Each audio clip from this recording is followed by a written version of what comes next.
Mr. Holland, on November 22nd, where were you? November the 22nd, I was standing on top of the triple underpass, waiting for the parade and the president's car. I arrived about 11:45 or close to noon. Two policemen was talking to me and asked me, one of them asked me if I would come back up there and identify the people that had any business or had a right to be up there.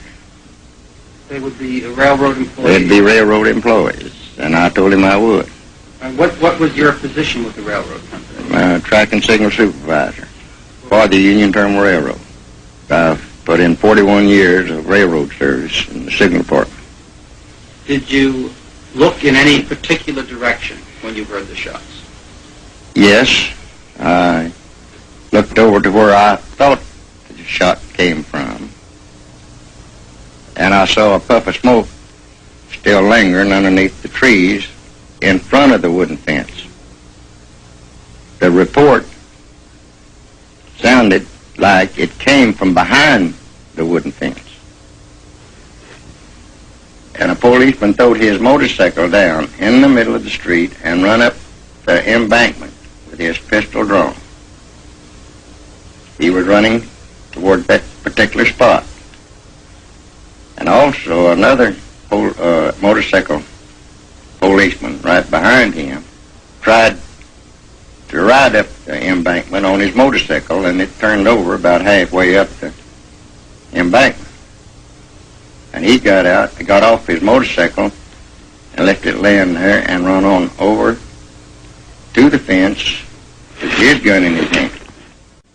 Where do you think the shots came from? Well, I know where that third shot came from. Where did that shot come from? Behind the picket fence. Is there any close to the little plaza? Is there any doubt in your mind that that shot came from behind the fence? There's no doubt in my mind. There's no doubt whatsoever in my mind in the statement that I made in the sheriff's office immediately after the shooting, and the statement that I made to the Warren Commission. And I made it very plain there was no doubt in my mind. There was definitely a shot fired from behind that picket fence. I made it plain to the Warren Commission, and I think I made the same statement in the sheriff's office. There was a fourth shot. On November 22nd, Mr. Holland, did you tell the sheriff's office in an affidavit you signed that day that you saw a puff of smoke come from behind the picket fence? I am certain I did.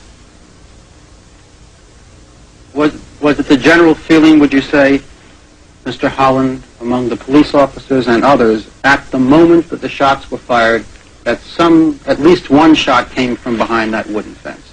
There's about 6 or 8 of us boys from the Union Terminal run around there to find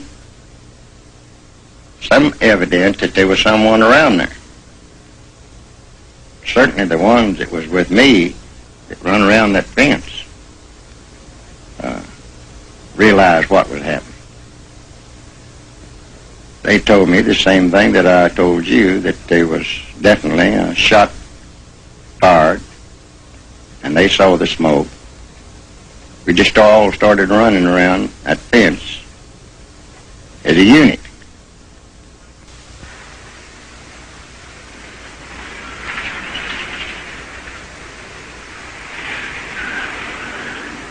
Is this the exact spot you were standing on November 22nd, Mr. Holland? That's correct. This is the exact spot that I was standing November the 22nd, waiting for the parade. And where did you hear that third shot come from? Right over about 20 or 30 feet from the other end of that little picket fence. And where was the smoke that you saw? It drifted right out underneath those green trees, those 2 trees. From behind the fence? From behind the fence. It kind of hung there just like for a few seconds, long enough that you could see that it was and then what smoke. And then what'd you do? Immediately after the president's car came underneath this overpass, Before us broke a run around this fence to find out if we could see anybody leaving the area. And we walk this way now that you went on the 22nd? No, we can walk that way right now. Right.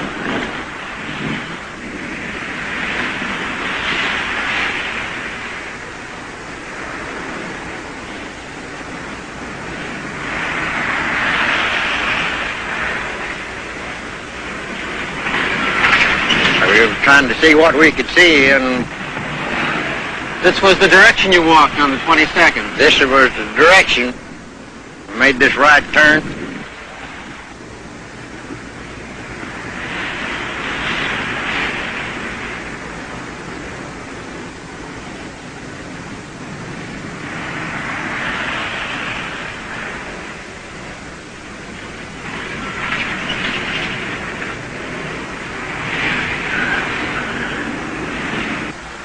Jumped this steam line, this pipe, and one man right behind me jumped, and another one jumped right on top of him. Fell on top of him? Fell on top of him. And were there more cars here on the 22nd than there are today? They were bumper to bumper. It was just a sea of cars. You couldn't hardly get through them. We were jumping over the bumpers, over the hood of the cars to work our way to the spot that we saw the smoke and heard the shot. Then we came up to the wooden fence. Mr. Holland, did you remain behind here for a while when the police officers were searching the area? Approximately 15 minutes before I had to go back to my office. There was about 40 or 50 people around here searching. And what did you find here? A lot of footprints behind this car, mud on the bumpers, and I looked around to see if I could find some empty shells or any evidence of a shot being fired and the bullet shell rejected from the gun. And this is where I saw the smoke from the third shot. Lead drifting out around here? Just drifting out underneath these trees. And when that shot hit the president, as he passed by this lamppost, did you see the effect of the shot upon the president? Well, it knocked him over to his left down in the car. Away from here? Away from here. About where was he in relation, where was the car, the presidential limousine, in relation to the lamppost? Just a little to the left of that lamppost we're looking at. In effect, Mr. Holland, the Warren Commission published just a very small portion of your testimony and used your testimony as proof that no shots could have come from behind the fence. Did they accurately and fairly use your testimony? They are wrong, because my testimony, and I made it very clear, that there was a fourth shot fired, and one of those shots came from behind that picket fence. And there's no doubt in my mind, and never will be, because I was on the spot. I saw the smoke, heard the report, and saw the smoke from behind that fence.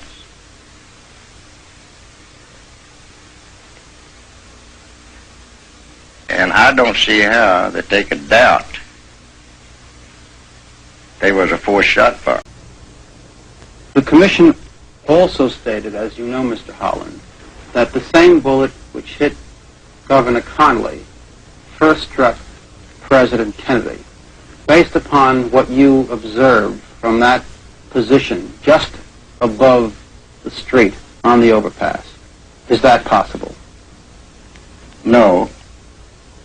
No, that Warren Commission is in error on that, because I was an eyewitness to that, and I know that the same bullet that hit President Kennedy did not hit Governor Connally. The first bullet, the president slumped over, and Governor Connally made his turn to the right and then back to the left. And that's when the second shot was fired and knocked him down in the floorboard. And it would have been impossible for him to turn had the same bullet hit him that went through the president's neck. And did you see the effect of the next bullet which struck President Kennedy? I saw the effects of the next bullet that struck the president.